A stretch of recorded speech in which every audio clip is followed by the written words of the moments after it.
Let's, of course, take you to live developments as Minister of Electricity and Energy, Dr. Kgosientsho Ramakgopa, is set to brief the country, of course, following the revised electricity pricing policy. Let's listen in.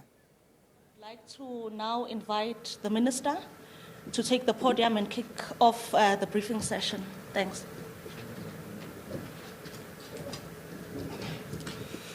Thank you very much, Tsakani, and good day to everyone. Just to thank the members of the media for once more taking time to be with us so that we are able to communicate this very important message to the rest of the country.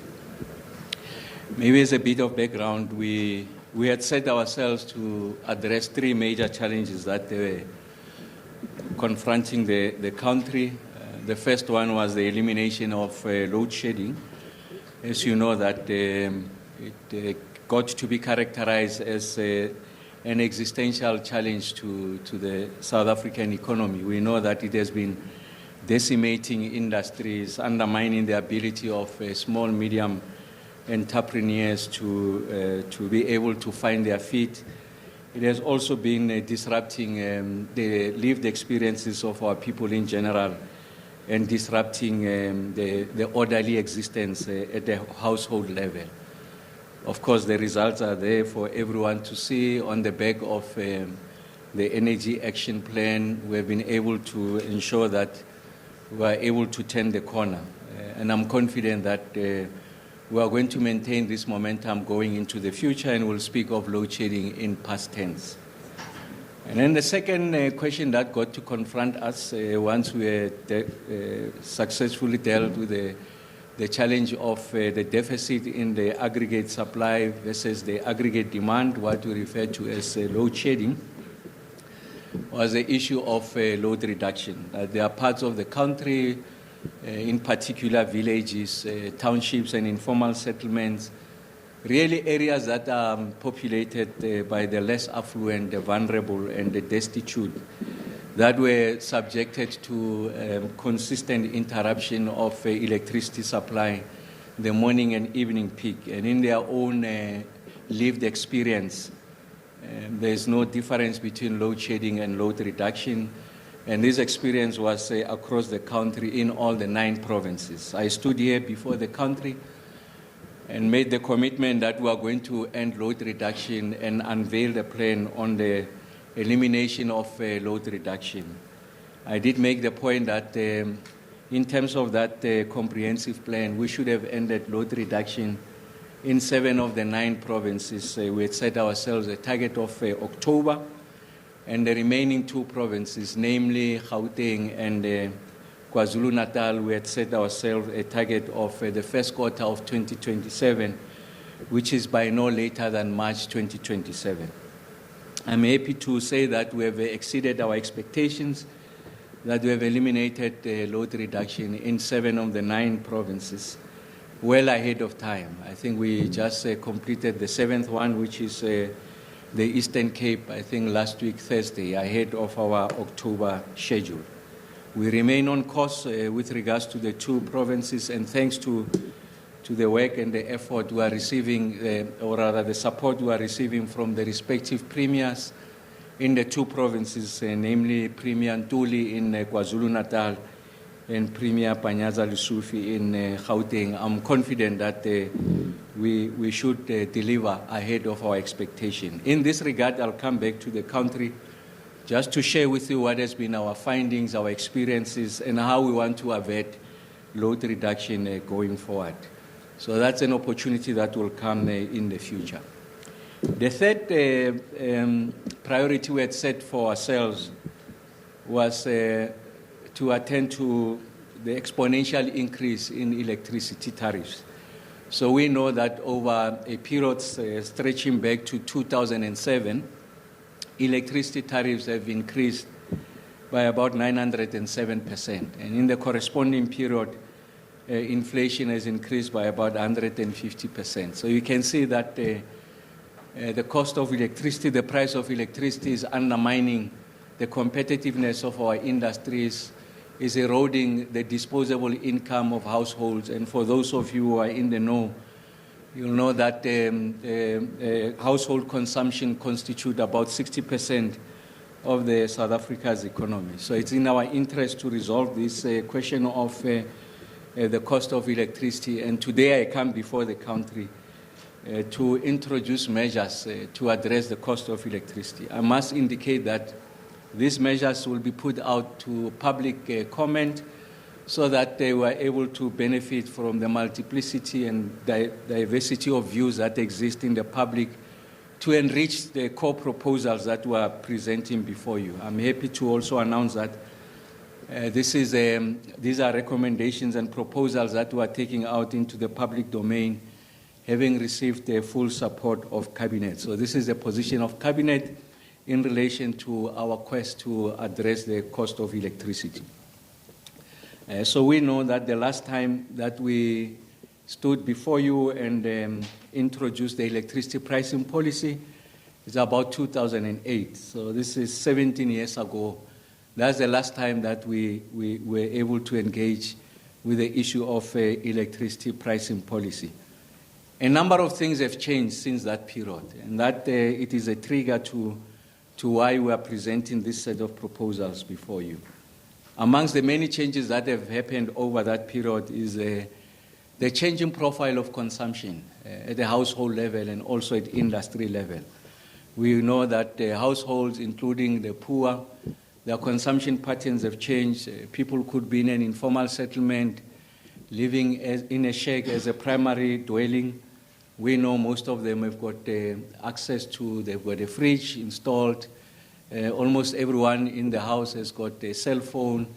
We know that some of them do have laptops. We know that some of them do have electric kettles. So this consumption have changed.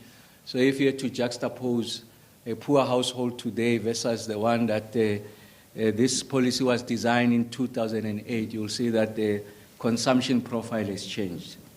The second thing that has changed is that we are liberalizing the electricity market. By that I mean, as you know, as part of our comprehensive set of reforms, we are introducing new generators.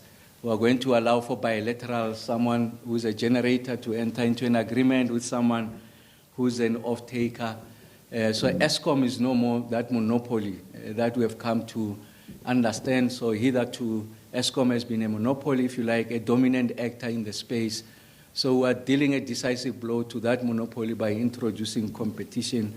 And that means that there's a set of rules that must govern this new dispensation. We are moving towards the South Africa wholesale electricity market, and this electricity market must take account of what constitutes the overall and overarching electricity policy. The electricity policy of 2008 didn't envisage a situation where Eskom's dominance is broken, Eskom's monopoly is undermined, that Eskom is going to cease to be a vertically integrated electricity player in the South African economy.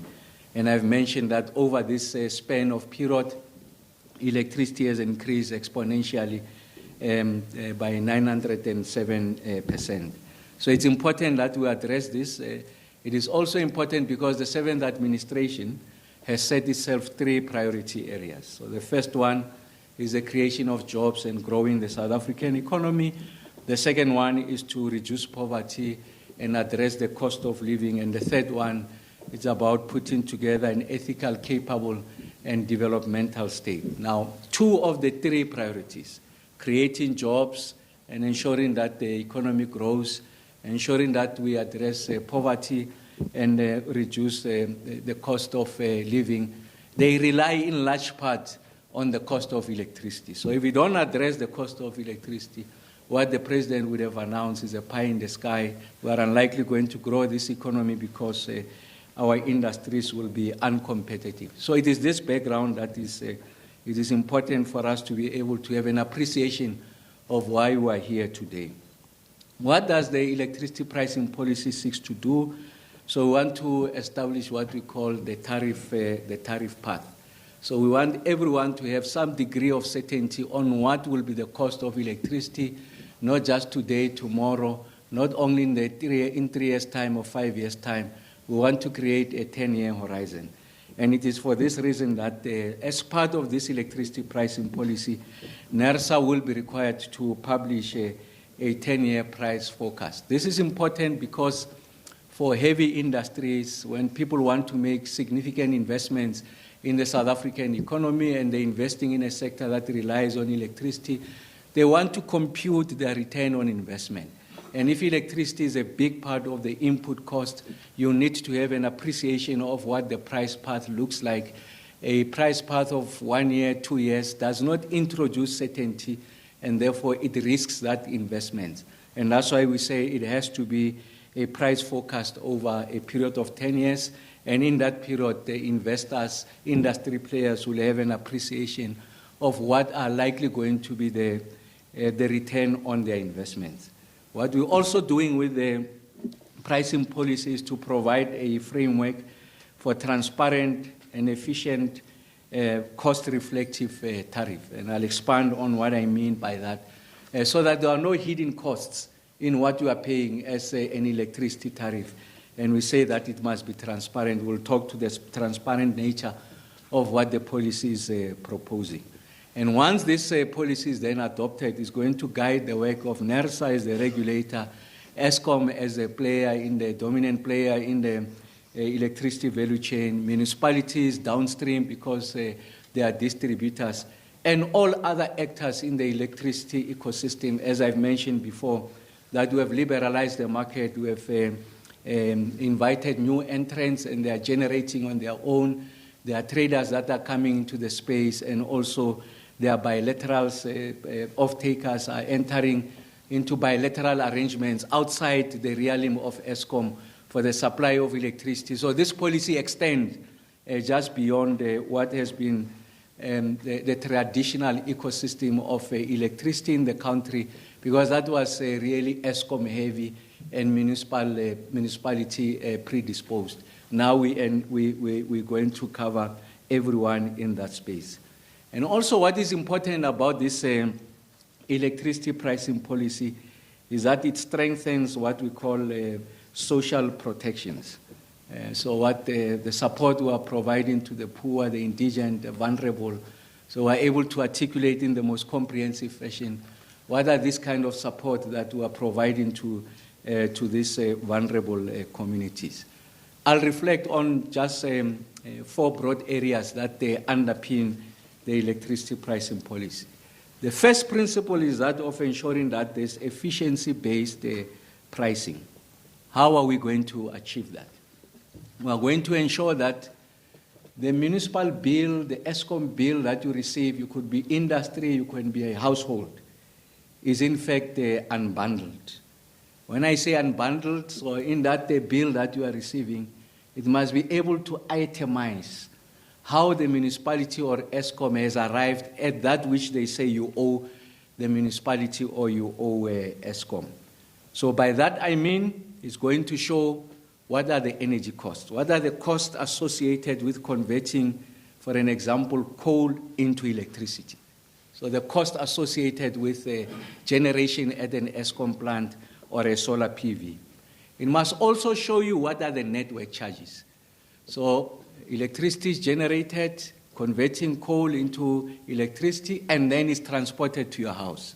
So if it comes from the areas of Mpumalanga, for an example, it will go through the big transmission lines. It must show what is that cost of going through that transmission line. And it must show the cost of how it lands into your house using the distributed network. So these are the lines that you see in a township, in a suburb, that delivers electricity into your house. It must also show ancillary services, and it must also show what is the cost of municipal surcharge. As you know, municipalities will say, I've bought electricity for Eskom for this much, and on account of the support and the services I provide to bring electricity into your house, there's an additional amount that you must pay that we call a municipal surcharge. So it must show what that municipal surcharge looks like. And then what we are trying to do when we say that it is unbundled, there's a practice amongst the actors. So this can be Eskom and also municipalities, but more prevalent in municipalities, is to prevent the hidden fees. And what the bill will say, it will tell you that these fees are in fact a function of cross-subsidization. So as we know in municipalities, the affluent areas, depending on the time of use and the amount of electricity that they pay, they are likely going to pay a higher tariff because of time of use and the amount of electricity that they use. So what we are finding increasingly is that municipalities will charge these customers, what we call the affluent customers, significantly more than what is required, because they call that to be subsidies that are going to be given to the poor. So the principle of cross-subsidization, we want to eliminate that. The principle remains, but we must be able to account for each and every line item. And in this instance, we are going to ensure that we are addressing what we refer to as the hidden costs. And also what sits in your bill is the inefficiencies on the part of Eskom and the inefficiencies on the part of municipalities. What do I mean by that? Is that a diligent consumer who pays his or an electricity bill religiously on a monthly basis is burdened by the fact that there are other payers who are delinquent. And I'm not talking about the indigent. I'm talking about those who are in a position to pay and ought to be paying, and they are not paying. And as a result of their non-payment, municipal debt balloons, Eskom debt balloons, because people are not paying municipalities. In turn, municipalities are not paying Eskom. So what does the current tariff structure do? It says that Eskom can recover the municipal debt in the tariff. So if you look at the current tariff, about anything between 1 to 2.5 percentage points of the tariff that we are paying is on the basis that Eskom is unable to recover what the people are owing, and municipalities, they put in the cost of supply studies, the fact that they are being owed a lot of money, and then it means that they are putting additional pressure on diligent consumers. So in terms of this policy, that's not allowed. You are not allowed to punish those who are paying on account of those who are not paying. You must be an efficient producer and supplier of electricity. So what do we mean? Those that are not paying, you go after the people who are not paying and not translate that into the tariff. That's the second point that the other point we are making. What also sits in your tariff is what we call the inefficiencies from the technical losses and the non-technical losses. There are people who have connected themselves illegally, what you and I refer to colloquially as izinyoka. Municipal infrastructure, because we are not maintaining it, there are technical losses. As they buy electricity from Eskom, it gets to be transported in this transmission line, the distribution line. They lose that electricity. One of the big metros just the other day shared with me, their technical losses is up to 30%. So for every 10 rand purchase of electricity, before they can lend it to the consumer, they've already lost 3 rands of that electricity. So what do they do in that instance? The 3 rands that they've lost as a result of the technical losses, they place it on the tariff, and they burden all of us because they've not maintained the infrastructure. That will not be allowed. What we are saying, NERSA is going to determine a ceiling beyond which you can levy that on the tariff. So NERSA will determine that in terms of international best standards, what is acceptable technical losses, for an example, is X%. Anything above that X% cannot be in the tariff. And I can tell you, once we clean the municipal bill, you will see that the cost of electricity is not what it is. In fact, it's embellished, and that's what we were introducing as part of this intervention. The second area of intervention is on the free basic electricity. So the issues I was explaining, they affect everyone. So this is the middle class and the rich. They will benefit from that unbundled tariff because we are removing all the frivolous additions into the tariff structure. We are making it transparent, and we are insisting that the provider of electricity must be efficient. And when he's efficient, you will see that the price of electricity will not be what is we are currently charged. Now we're addressing a special category of people that even after you have removed all of these additional costs, they are unlikely going to afford because their household income is below a particular threshold. And we'll talk to Salga on what constitutes that threshold.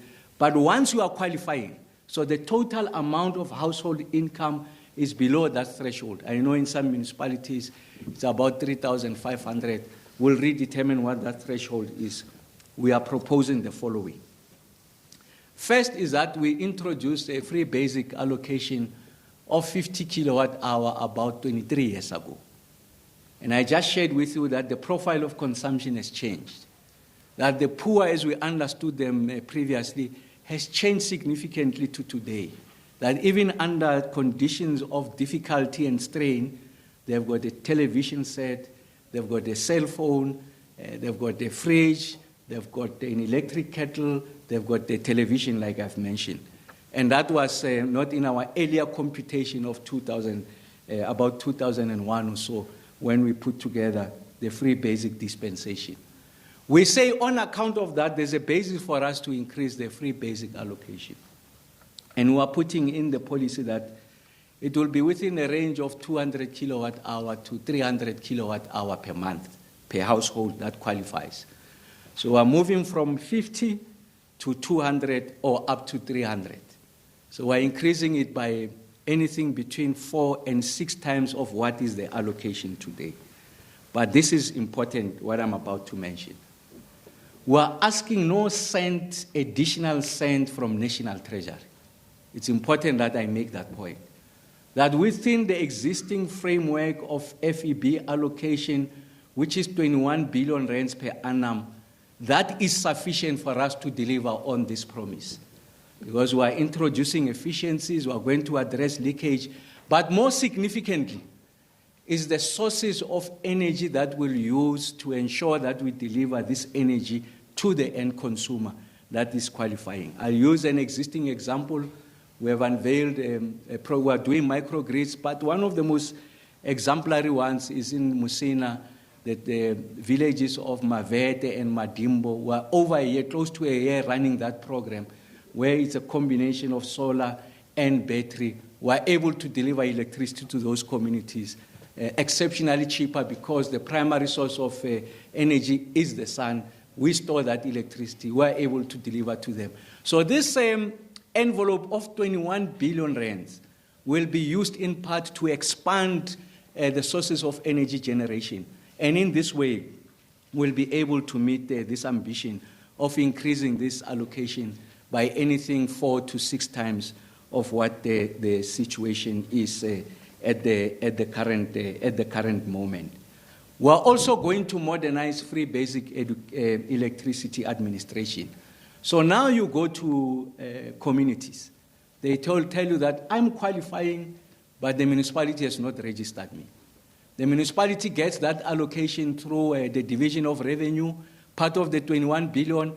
Instead of that money supporting that household, that money gets to be diverted to other spending pressures of municipalities. They'll pay salaries, they're going to pay other accounts or creditors, and not spend the money for the intended beneficiary. So how are we going to modernize this? So we'll establish a central and nationally accessible free basic electricity database. So we free this from municipalities. Of course, we'll work with them in the initial stages. And with the age of technology, we're able to have that database in place. That is possible because we'll integrate this database with existing databases of home affairs and also on the social grant databases. So there's a good chance someone who qualifies for social grant, the person is most likely to also qualify for free basic electricity. So there'll be an exercise of triangulation of that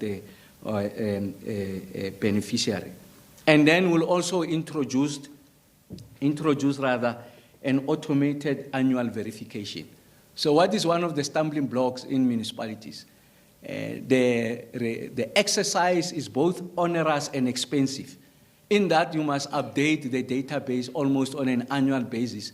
And if you understand the size of the metro and the number of people who qualify for free basic electricity, it's highly unlikely that you are going to succeed in revising it over on an annual basis, because people's lives can change over a period of a year. Someone gets employment that lifts the household income above the threshold that would have determined, it means that household is no more qualifying. So that's what we are going to introduce. Free basic electricity, the administration thereof is going to be modernized. And then the third provision or broad area that we are introducing in this electricity pricing policy is the instrument of what we call the negotiated price agreement. So you have seen the engagements we have been having with some of the smelters. We have made public the work that we have been doing with Samanco and Glencore. I've made public that we are now looking at about 7 other players in the space. They are also going to be extended, if you like, the privilege of concessional tariffs, so that we are able to spare them from closure and laying off employees. So if you look at the current articulation of the negotiated pricing agreement, is that the only trigger to qualify for or to make an effort to qualify for a negotiated price agreement is when you are in distress. So Glencore, Samanco, and other players have come to us, say, we are in distress, we can't afford this electricity price, please let's have these negotiations within the parameters of the rules that are there. When you qualify, we're able to graduate them and grant them the 62 cents kilowatt hour that we have made public without burdening the end consumer. We still retain that provision, but we go further. We say that electricity is a lever for economic growth. So we're also introducing another criteria. So this could be industries that are not in distress, but if they were to get concessional funding, they are able to support national interest in that. They'll be able to accelerate growth in the priority sectors of the economy. They'll be able to create employment. So we're using this lever in an active fashion. So not just as a strike to defend against the collapse of industries, but we are using it as a preemptive strike to rejuvenate the South African economy. And in this instance, we'll make sure that the governance framework at NERSA, which administers this process, is much stronger. There'll be greater levels of oversight, and then there's going to be transparency in the manner in which we are going to execute this. The last piece is just some of the general elements in this electricity pricing policy. So we want to prevent discriminatory tariffs. So you are going to find a situation where a consumer is in municipality X, pays significantly higher than a consumer with the same consumption profile in municipality Y. The one in municipality Y is paying cheaper electricity because that municipality is efficient, the cost of supply studies are on point, there's no leakage, they've made sure that they go after the bad debtors they are collecting, they are not burdening their consumers with regards to the cost of electricity. So we say that a consumer can't be a casualty of geographic location. It can't be that when I'm in Atteridgeville, I pay more than someone who is in Khayelitsha. So we're going to ensure that there's no discrimination in the tariff, and ensure that NERSA must eliminate unjustified price differences between municipalities and between customer groups. That there's industry X that is in the steel industry, almost the same consumption profile, but when you are in Vereeniging, you are paying more than someone who is in Newcastle. That's something that we are going to eliminate. The other thing that we are eliminating in this instance, or the people who are going to regulate, is the resellers. Some of the people stay in the, the cluster units, the estates. So the estate owners, they buy bulk from the municipality, or they buy bulk from Eskom, and they charge you an additional surcharge. And there is no value they're adding in that. So it means that it's a predatory practice. That will not be allowed. That for no value addition, the only values that I've set up this estate, I've bought in bulk, and I'm sure you have received some discount there, and then I'm reticulating to house X, house Y inside the estate. I charge them more than what ESCOM would ordinarily charge. I charge them more than what municipalities will ordinarily charge. That will be regulated. It will not be allowed, and will come out with what those regulations looks like. That's at the higher level. At the lower level, you still find this practice. You go to Atteridgeville there, my mother's house, there's backyard dwellers. I buy electricity from ESCOM, I reticulate to them, but what I charge them is significantly more than what I'm buying from ESCOM. It's a predatory practice, it's not allowed. And we'll set out what those regulations will look like going forward. The other element I want to make is that we're entering this liberalized market. There's going to be traders. There's going to be people who are going to wheel electricity. So in terms of this policy, no one will be spared from contributions to what we call social subsidies. Because this instrument provides subsidies to the poor, I just told you the range that we are considering anything between 200 to 300 kilowatt hour per month of free electricity. The burden won't just sit on the fiscals and ESCOM. Everyone is going to bear that responsibility going forward. So there's no way of escaping what the provisions of this policy says. And then the last two ones, we are saying we are ring-fencing the revenues from electricity so that we get to direct this collection towards maintenance, refurbishment, and expansion of this capital infrastructure. Of course, not all of it, because it's a major source of income for municipalities, will determine what that threshold is for reinvesting back into the asset. But we want to have sight. How much have we collected? How much have we built? How much have we collected? And then we have the rules on how that money will be allocated towards maintenance, refurbishment, and expansion of the infrastructure. The last element, we want to incentivize rooftop solar.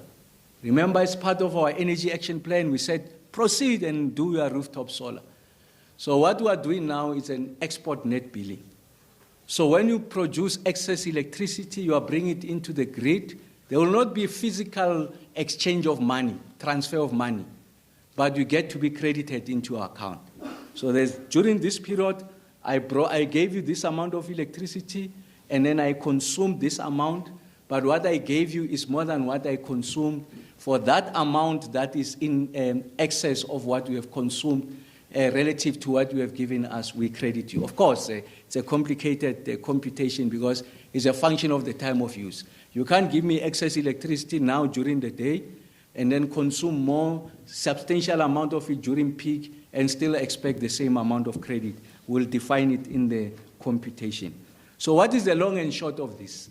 Is that we really are convinced that these measures are going to help us. We address the hidden cost. You don't overburden the end consumer, an efficient provider and distributor of electricity, multiple sources of generation within the existing resource envelope of the FBE, the allocation from National Treasury, we are able to increase. So we don't need, I want to emphasize, there's no single cent that we need from National Treasury. It's an efficient application of what is before us. So I'm going to invite our foremost thinker here to take you through some of the nuts and bolts of what the policy looks like.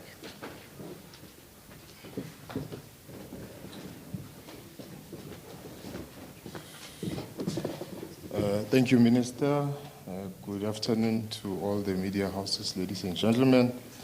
Minister, you just concluded my presentation. However, it's important I highlight some of the key fundamental issues Right, there you have it, Minister of Electricity and Energy, Dr. Kgosientsho Ramakgopa, briefing the media there in Pretoria on the country's revised electricity pricing policy, speaking about the Energy Action Plan, saying it's to show the ability to turn the corner, and administration system is going to be modernized, and the commitments to end load reduction, giving an update there, saying 7 of the 9 provinces have eliminated load reduction.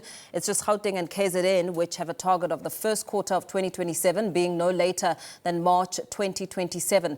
Also speaking about priorities, saying one of the priorities is to attend to the exponential increase to electricity tariffs, saying from 2007 there's been a 907% increase while inflation has increased by 150%. So there's an imbalance there.